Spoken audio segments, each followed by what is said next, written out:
ಬಂಧುಗಳೇ ನಮಸ್ಕಾರ, ಹೇಗಿದ್ದೀರಿ ನೀವೆಲ್ಲರೂ? ನಾನು ಸುಬ್ರಹ್ಮಣ್ಯ ಎಸ್ ಹಂಡಿಗೆ. ಬಂಧುಗಳೇ, ಇವತ್ತು ಆಯುರ್ವೇದಕ್ಕೆ ಸಂಬಂಧಪಟ್ಟ ಹಾಗೆ ನಾನು ವಿಶೇಷವಾಗಿ ಮಾತಾಡ್ತಾ ಇದ್ದೇನೆ. ಯಾಕಂದ್ರೆ ಆಯುರ್ವೇದ ಅಂದಾಗ ನಮ್ಮ ಸಂಸ್ಕೃತಿ, ನಮ್ಮ ಬೇರು, ನಮ್ಮ ಪರಂಪರೆ ಇದೆಲ್ಲವೂ ಕೂಡ ನಮಗೆ ನೆನಪಾಗೋದಕ್ಕೆ ಶುರುವಾಗುತ್ತೆ. ಯಾಕಂದ್ರೆ ಹಿಂದೆ ಇಂಗ್ಲಿಷ್ ಮೆಡಿಸಿನ್ ಇರಲಿಲ್ಲ. ಆ ಟೈಮ್ನಲ್ಲಿ ಜನರ ಆರೋಗ್ಯ ಸಮಸ್ಯೆಗಳಿಗೆ ಪರಿಹಾರ ಆಗಿದ್ದು ಈ ಆಯುರ್ವೇದ. ಹಿಂದೆ ಋಷಿಮುನಿಗಳ ಕಾಲದಿಂದ ಹಿಡಿದು ಈಗಿನವರೆಗೂ ಕೂಡ ನಾವು ಆಯುರ್ವೇದವನ್ನು ಬಳಸ್ತಾ ಇದ್ದೇವೆ. ಹಾಗಂದ ಮಾತ್ರಕ್ಕೆ ಆಯುರ್ವೇದ ಟ್ರೀಟ್ಮೆಂಟನ್ನು ಎಲ್ಲ ಕಡೆಗಳಲ್ಲೂ ಕೂಡ ನೀವು ತಗೊಳ್ಳೋಕೆ ಸಾಧ್ಯ ಆಗೋದಿಲ್ಲ. ಬೇರೆ ಬೇರೆ ಕಾರಣಗಳಿಗಾಗಿ ನೀವು ಒಂದಷ್ಟು ಜನರ ಹತ್ರ ಸಲಹೆಯನ್ನು ಪಡೆದು ಒಳ್ಳೆ ಆಸ್ಪತ್ರೆಗೆ ಮಾತ್ರ ಹೋಗಬೇಕು. ಅಂತಹ ಒಂದು ಆಸ್ಪತ್ರೆ ಅಂದರೆ ತಕ್ಷಣ ಆಯುರ್ವೇದ ಆಸ್ಪತ್ರೆ. ಯಾವ ರೀತಿ ನಾನು ಗ್ಯಾರಂಟಿ ಕೊಡಬಲ್ಲೆ ಅಂದರೆ, ಹಿಂದೆಯೂ ಕೂಡ ನಾನು ಈ ಆಸ್ಪತ್ರೆಗೆ ಬಂದಿದ್ದೆ, ಇಲ್ಲಿ ಸಾಕಷ್ಟು ಜನರನ್ನ ಮಾತಾಡಿಸಿದ್ದೆ. ಅದರಲ್ಲಿ ತುಂಬ ಜನರಿಗೆ ಈ ಆಸ್ಪತ್ರೆಯಲ್ಲಿ ಪರಿಹಾರ ಸಿಕ್ಕಿತ್ತು. ಆ ಕಾರಣಕ್ಕಾಗಿ ಇಲ್ಲೇ ಔಷಧಿಯನ್ನು ತಯಾರಿಸಿ ನಿಮಗೆ ಇಲ್ಲೇ ಮೆಡಿಸಿನ್ ಅನ್ನು ಕೊಡಲಾಗುತ್ತೆ. ಹಿಂದಿನ ಎಪಿಸೋಡ್ನಲ್ಲಿ ಪರ್ಟಿಕ್ಯುಲರ್ ಆಗಿ ಒಂದಷ್ಟು ಆರೋಗ್ಯ ಸಮಸ್ಯೆಗಳಿಗೆ ಸಂಬಂಧಪಟ್ಟಾಗ ಮಾತಾಡಿದ್ದೆ. ಇವತ್ತು ಇನ್ನೊಂದು ಆರೋಗ್ಯ ಸಮಸ್ಯೆಗೆ ಸಂಬಂಧಪಟ್ಟಾಗ ಮಾತಾಡೋಣ. ಆರ್ಥರೈಟಿಸ್ ಸಂಬಂಧಪಟ್ಟ ಹಾಗೆ ತುಂಬ ಜನ ಬಳಲ್ತಾ ಇರ್ತಾರೆ. ಅದಕ್ಕೆ ಸಂಬಂಧಪಟ್ಟಾಗ ನಾನು ಮಾತಾಡ್ತಾ ಹೋಗ್ತೀನಿ. ಈ ಆಸ್ಪತ್ರೆ ವೈದ್ಯರಾಗಿರುವಂಥ ಡಾಕ್ಟರ್ ಸುಚಿತ್ರ ಅವರು ನನ್ನ ಜೊತೆಗೆ ಜಾಯ್ನ್ ಆಗ್ತಿದ್ದಾರೆ. ಮೇಡಮ್, ಕಾರ್ಯಕ್ರಮಕ್ಕೆ ಆತ್ಮೀಯ ಸ್ವಾಗತ. ಪರ್ಟಿಕ್ಯುಲರ್ ಆಗಿ ನಾನು ಇವತ್ತು ಆರ್ಥರೈಟಿಸ್ ಸಂಬಂಧಪಟ್ಟಾಗ ಮಾತಾಡ್ತೀನಿ. ಏನು ಹಾಗಂದ್ರೆ ಏನು ಮೇನ್ ರೀಸನ್ ಅಂತ? ಅದಕ್ಕೆ ಸೆಪ್ರೇಟ್ ರೀಸನ್ ಹೇಳೋಕ್ಕಾಗಲ್ಲ. ಒಂದು ಅದು ಅಮ್ಮ ಅಪ್ಪಾಗಿದೆ ಅಂದರೆ ಹಾಗೆ ಬರ್ಬೋದು, ಅಲ್ಲಾಂದರೆ ಅವರು ತಿನ್ನೋ ಫುಡ್ಡು ಅದಿಂದು ಅದೊಂಥರ ನಮ್ಮದು ಇಮ್ಯೂನ್ ಸಿಸ್ಟಮೇ ನಮ್ಮದು ಬಾಡಿನ ಅಟ್ಯಾಕ್ ಮಾಡೋ ಥರ. ಅಲ್ಲಾಂದರೆ ಅದರಿಂದ ಬೇರೆ ಟೈಪ್ ಬರೋದು, ನಾವು ಎಲ್ಲರಿಗೂ ಬರೋ ಥರನೇ. ಇವಾಗ ವಯಸ್ಸಾಗಿ ಹೋಗಿ ನಮ್ಮ ಜಾಯಿಂಟ್ಸ್ ಎಲ್ಲ ಸ್ವಲ್ಪ ಡಿಜನರೇಟ್ ಆಗಿ ಆ ಥರ ಆರ್ಥರೈಟಿಸು. ಹಾಗೆ ತುಂಬ ಟೈಪ್ಸ್ ಆಫ್ ಆರ್ಥರೈಟಿಸ್ ಇದೆ. ಅದು ಹೇಗೆ ಪೇಷಂಟ್ ಕಂಪ್ಲೇಂಟ್ ಹೇಳ್ತಾರೋ ಅದನ್ನ ಮೇಲೆ ಡಿಪೆಂಡ್ ಆಗಿ ನಾವು ಡಯಾಗ್ನೋಸ್ ಮಾಡ್ಬೋದು. ಓಕೆ. ಲಕ್ಷಣಗಳು ಏನು ಅಂತ ಅಂದರೆ ಬಂದಾಗ ನಮಗೆ ಹೇಗೆ ಗೊತ್ತಾಗುತ್ತೆ? ಏನೇನು ಲಕ್ಷಣಗಳು ಕಾಣಿಸ್ಕೊಳ್ಳುತ್ತೆ? ಮೇಯ್ನಾಗಿ ಅವ್ರ ನೋವು ಬರುತ್ತೆ, ಜಾಯಿಂಟ್ಸಲ್ಲಿ ನೋವು. ಪರ್ಟಿಕ್ಯುಲರ್ಲಿ ಇವಾಗ ಮಂಡಿಯಲ್ಲಿ ಬಂತಂದರೆ ಮಂಡಿಯಲ್ಲಿ ನೋವು ಬರುತ್ತೆ. ಅಲ್ಲ ಟೋಟಲಿ ಇವಾಗ ರೊಮಟೋಯ್ಡ್ ಥರ ಅಂದರೆ ಮೈ ಫುಲ್ ನೋವು ಬರುತ್ತೆ. ಅದೇ ಡಿಫ್ರೆಂಟ್ ಟೈಪ್ಸಿಗೆ ಡಿಫ್ರೆಂಟ್ ಟೈಪ್ ಆಫ್ ಸಿಂಪ್ಟಮ್ ಬರುತ್ತೆ. ಅದು ಅವ್ರು ಹೆಂಗೆ ತೋರಿಸ್ತಾರೆ ಅಂದರೆ ಅವ್ರ ಬಾಡಿ ಡಿಪೆಂಡ್. ಒಬ್ಬೊಬ್ಬರಿಗೆ ಆರ್ಥರೈಟಿಸ್ ಕಂಡೀಷನ್ ಇರುತ್ತೆ, ಬಟ್ ಸಿಂಪ್ಟಮ್ಸ್ ತೋರಿಸಲ್ಲ. ಎಲ್ಲ ಡಿಫಾರ್ಮಿಟೀಸ್ ಆಗಿ ಆಮೇಲೆ ಸಿಂಪ್ಟಮ್ಸ್ ತೋರಿಸ್ತಾ ಇರ್ತಾರೆ, ಆಮೇಲೆ ಬರ್ತಾರೆ ಟ್ರೀಟ್ಮೆಂಟ್ಗೆ. ಹಂಗೊಂದು ಕಂಡೀಷನ್ ಬರುತ್ತೆ. ಅದು ಪರ್ಟಿಕ್ಯುಲರ್ ಆರ್ಥರೈಟಿಸ್ ಹಂಗಿರುತ್ತೆ. ಇದು normally degeneration type of arthritis ಅಂದರೆ ಸಿಂಪ್ಟಮ್ಸ್ ಫಸ್ಟೇ ತೋರಿಸ್ತಾ ಇರುತ್ತೆ. ನೋವು ಬರೋದು, ಅವ್ರನ್ನ ನಡೆಯೋಕ್ಕಾಗಲ್ಲ, ಹಾಗೆಲ್ಲ ತೋರಿಸ್ತಾ ಇರುತ್ತೆ. ಓಕೆ, ಅಂದರೆ ಮೇಯ್ನು ಜಾಯಿಂಟ್ಸ್ ಪೈನ್ ಅಂತೀರಿ ಅಂದರೆ ಈಗ ಮೊಣಕಾಲು ನೋವು ಅಥವಾ ಬೇರೆ ಜಾಯಿಂಟ್ಸ್ಗಳಿದ್ರೆ ಅಲ್ಲಿ ಪೈನ್ ಬರೋದು? ಆರ್ಥರೈಟಿಸ್ ಮೇನ್ ಅಫೆಕ್ಟ್ ಆಗೋದು ಜಾಯಿಂಟ್ಸಲ್ಲಿನೇ. ಮೇಯ್ನಾಗಿ ಇದು ನಮ್ಮದು ಕೈ ಬೆರಳುಗಳಾಗಲಿ, ಕಾಲ್ದು, ಮಂಡಿ, ಬ್ಯಾಕು, ಅಲ್ಲಾಂದರೆ ಸರ್ವಿಕಲ್, ನೆಕ್ ಪೋರ್ಷನ್, ಅಲ್ಲಿ ಎಲ್ಲೆಲ್ಲ ಜಾಯಿಂಟ್ಸ್ ಬರುತ್ತೋ ಅಲ್ಲಿ ಎಲ್ಲ ಮೇಯ್ನಾಗಿ ಆರ್ಥರೈಟಿಸ್ ಅಫೆಕ್ಟ್ ಆಗೋದು. ಅದಕ್ಕೆ ನಾನು ಹೇಳಿದ್ದು ಡಿಫ್ರೆಂಟ್ ಟೈಪ್ಸ್ ಆಫ್ ಆರ್ಥರೈಟಿಸ್ ಇದೆ ಅಂತ. ಅಂದರೆ ನನಗೆ ಈಗ ಕುತೂಹಲಕ್ಕೆ ಪ್ರಶ್ನೆ ಕೇಳ್ತೇನೆ, ಅಥವಾ ಪಬ್ಲಿಕ್ಸಿಗೆ ಡೌಟ್ ಇರ್ಬೋದು. ತುಂಬ ಜನಕ್ಕೆ ಈ ರೀತಿ ಮಡಚೋದಕ್ಕೂ ಸಾಧ್ಯ ಆಗಲ್ಲ, ಆ ಥರ ಪೇಯ್ನ್ ಇರುತ್ತೆ. ಪೆನ್ ಹಿಡ್ಕೊಳ್ಳೋಕೆ ಸಾಧ್ಯ ಆಗಲ್ಲ, ಅಥವಾ ಬೈಕ್ ಏನೋ ಓಡಿಸೋಕೆ ಸಾಧ್ಯ ಆಗಲ್ಲ, ಅಷ್ಟರ ಮಟ್ಟಿಗೆ ಒಂಥರ ಪೇಯ್ನ್ ಅಂತೇಳಿ ಇಲ್ಲೆಲ್ಲ ಬರ್ತಾ ಇರುತ್ತೆ. ಅಂದರೆ ಇದು ಇರ್ಬೋದಾ, ಆರ್ಥರೈಟಿಸ್ ಇರ್ಬೋದಾ? ಅದು ಹೆಂಗಂದ್ರೆ ಒಂದೊಂದು ಜನಕ್ಕೆ ಸ್ಟಿಫ್ನೆಸ್ ಬರ್ಬೋದು. ಅದು ನಾವು ಆಯುರ್ವೇದದಲ್ಲಿ ವಾದ ಪಿತ್ತ ದೋಷ ಅದನ್ನ ನಡೆಸೋದ್ರಲ್ಲಿ ಮಾಡೋದು. ಇವಾಗ ವಾದ ಜಾಸ್ತಿ ಆಗುವಾಗ ಹಿಂಗೆ ಸ್ಟಿಫ್ನೆಸ್ ಬರುತ್ತೆ. ಇವಾಗ ಬೈಕ್ ಓಡಿಸುವಾಗ ಕೈ ಹಿಡ್ಕೊಳ್ಳೋದು ಅದೆಲ್ಲ ಸ್ಟಿಫ್ನೆಸ್ ಥರ ಅಲ್ಲ. ಅವ್ರಿಗೆ ಪರ್ಟಿಕ್ಯುಲರ್ ಆಗಿ ಆ ಜಾಯಿಂಟಲ್ಲಿ ಇವಾಗ ಕೈಯಲ್ಲಿ ಹಿಂಗೆ ಇಲ್ಲಿ ನೋವು ಬಂತು, ಅಲ್ಲ ಇಲ್ಲಿ ನೋವು ಬಂತು, ಅಲ್ಲ ಈ ಬೆರಳಲ್ಲಿ ನೋವು ಬಂತು, ಅಲ್ಲ ಇಲ್ಲಿ ಇರೋ ನೋವು ಹಿಂಗಾಯಿತು, ಬೆರಳಿ ಹಿಂಗಾಯಿತು, ಈ ಥರ ಇಂದೆಲ್ಲ ಪರ್ಟಿಕ್ಯುಲರ್ಲಿ ಅದು ಆರ್ಥರೈಟಿಸ್ ಭೇದನೆ ಅಲ್ಲ. ಸುಮ್ಮನೆ ಅವರು ಓಡಾಡುವಾಗ ಸ್ವಲ್ಪ ಸ್ಟಿಫ್ ಆಯಿತು, ಅದೆಲ್ಲ ಮಸ್ಕ್ಯುಲರ್ ಪ್ರಾಬ್ಲಮ್. ಅದು ಏನು ಜಾಯಿಂಟು ಬೋನ್ಸು ಅಫೆಕ್ಟ್ ಆಗೋದಿಲ್ಲ. ಓಕೆ, ನಾವು ಹಾಗೆ ಬಿಟ್ಕೊಂಡ್ರೆ ಏನೇನು ಸಮಸ್ಯೆ ಆಗುತ್ತೆ? ಆರ್ಥರೈಟಿಸ್ ಹಾಗೆ ಬಿಟ್ಕೊಂಡ್ರೆ ಟ್ರೀಟ್ಮೆಂಟ್ ತಗೊಳ್ಳದೇ ಇದ್ರೆ? ಹಾಗೆ ಬಿಟ್ಕೊಂಡಿದ್ರೆ ಅವ್ರಿಗೆ ಓಡೋಕ್ಕಾಗಲ್ಲ, ಏನು ಮಾಡೋಕ್ಕಾಗಲ್ಲ. ಬಿಕಾಸ್ ಅವ್ರ ಬಾಡಿ ಫುಲ್ ಅದು ಅಫೆಕ್ಟ್ ಆಗಿಬಿಡುತ್ತೆ. ಇವಾಗ ಸ್ಮಾಲ್ ಜಾಯಿಂಟ್ಸಲ್ಲಿ ಶುರು ಆಗುತ್ತೆ.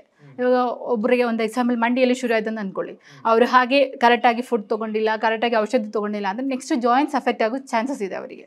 ಆಲ್ರೆಡಿ ಇದು ಅಫೆಕ್ಟ್ ಆಯಿತು, ಬಾಡಿಯಲ್ಲಿ ಅಫೆಕ್ಟ್ ಆಗಿರೋದು ಮತ್ತೆ ಸ್ಪ್ರೆಡ್ ಆಗೋ ಚಾನ್ಸಸ್ ಇದೆ. ಓಕೆ, ಈಗ ಆಯುರ್ವೇದ ಟ್ರೀಟ್ಮೆಂಟ್ ವಿಚಾರಕ್ಕೆ ಬರೋದಾದ್ರೆ ಏನಿದೆ ಆಯುರ್ವೇದ ಟ್ರೀಟ್ಮೆಂಟ್? ಇದಕ್ಕೆ ಆಯುರ್ವೇದ ಟ್ರೀಟ್ಮೆಂಟ್ ಇವಾಗ ಒಂದು ಟೈಪ್, ಇವಾಗ ನಾನು ಹೇಳಿದ್ದೀನಿ osteo arthritis, rheumatoid arthritis, gouty arthritis, ಹಂಗೆ ಸೆಪ್ರೇಟ್ ಇದೆ.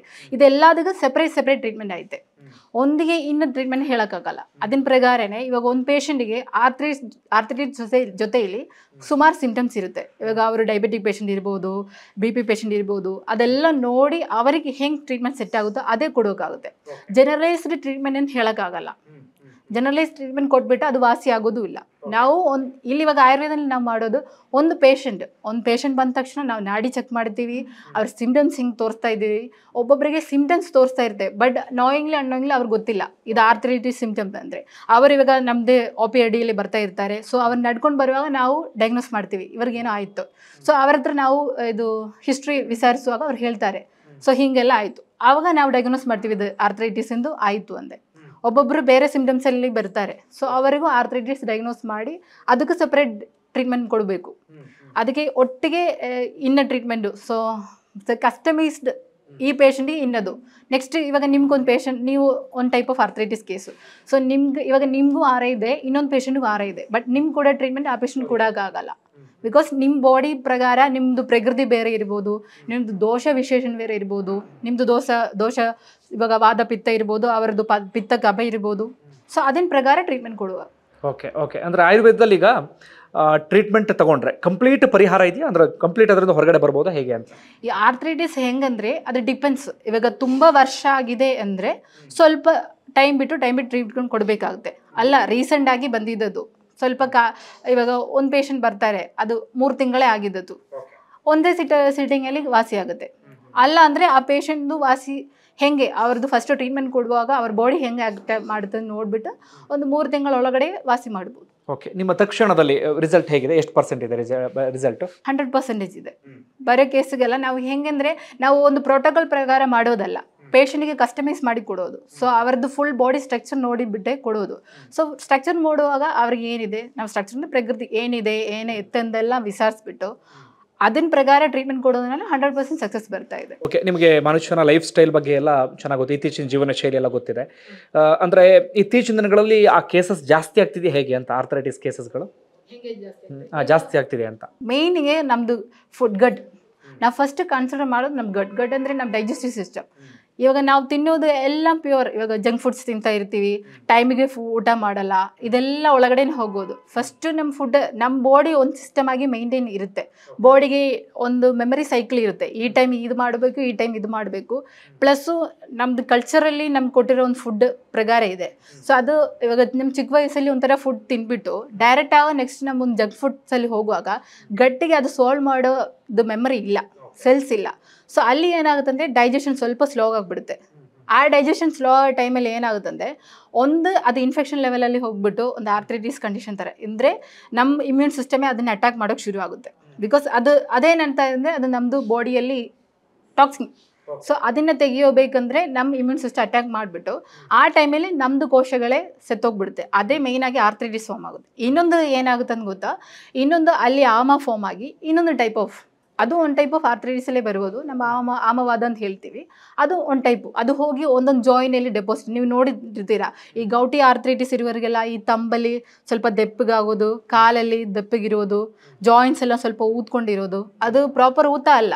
ಈ ಆರ್ಥರೈಟಿಸ್ ಡೆಪೋಸಿಷನ್ ಬರೋದು, ಏನು ಹೇಳೋ ಟಾಕ್ಸಿನ್ಸ್ ಡೆಪೋಸಿಷನ್ ಹೇಳ್ಬೋದು. ಓಕೆ, ಅಂದರೆ ನೀವು ಹೇಳ್ತಾ ಇದ್ರೆ ಅಂದರೆ ತುಂಬ ಜನಕ್ಕೆ ಏನಾಗ್ತಾ ಇರುತ್ತೆ, ಈ ಒಳಗಡೆ ಎಲ್ಲ ಪೇನ್ ಇರುತ್ತೆ, ಇಲ್ಲೆಲ್ಲೋ ಸಣ್ಣ ಪುಟ್ಟದಾಗ ಊತ ಎಲ್ಲ ಬಂದಿರುತ್ತೆ, ಎಲ್ಲವೂ ಆರ್ಥರೈಟಿಸ್ ಅಲ್ಲ ಹಾಗಾದ್ರೆ? ಅಲ್ಲ. ಇವಾಗ ಮೇಯ್ನ್ ಆಗಿ ನಿಮಗೆ ಈ ಕಾಯಿಯಲ್ಲಿ ಇಲ್ಲಿ ಊತ ಬಂತು, ಅದು ಆರ್ಥರೈಟಿಸ್ ಅಲ್ಲ. ಅದೇ ಟೈಮಲ್ಲಿ ಜಾಯಿಂಟ್ಸಲ್ಲಿ ಬಂತಂದು ಅಂದ್ಕೊಳ್ಳಿ, ಅದು ಆರ್ಥರೈಟಿಸ್ ಚಾನ್ಸಸ್ ಇದೆ. ಅದು ಆರ್ಥರೈಟಿಸ್ ಚಾನ್ಸಸ್ ಏನು ಹೇಳ್ತಾ ಇದ್ದೀನಿ ಅಂದರೆ, ಇವಾಗ ಸಪೋಸ್ ಇಂಜುರಿ ಆಯಿತು ಅಂತ ಹೇಳಿ, ಒಬ್ಬೊಬ್ಬರಿಗೆ ಇವಾಗ ಬೈಕ್ ಓಡಿದವರು ಜಾಸ್ತಿ ಯೂಸ್ ಮಾಡುವಾಗ ಅಲ್ಲಿ ಒಂದು ಲಿಗಮೆಂಟ್ ಇಂಜುರಿ ಆಯಿತು ಅಂದರೆ ಇನ್ಫ್ಲಮೇಷನ್ ಬರ್ಬೋದು. ಬಟ್ ಆರ್ಥರೈಟಿಸಿಂದ ಆ ಥರ ಅಲ್ಲ.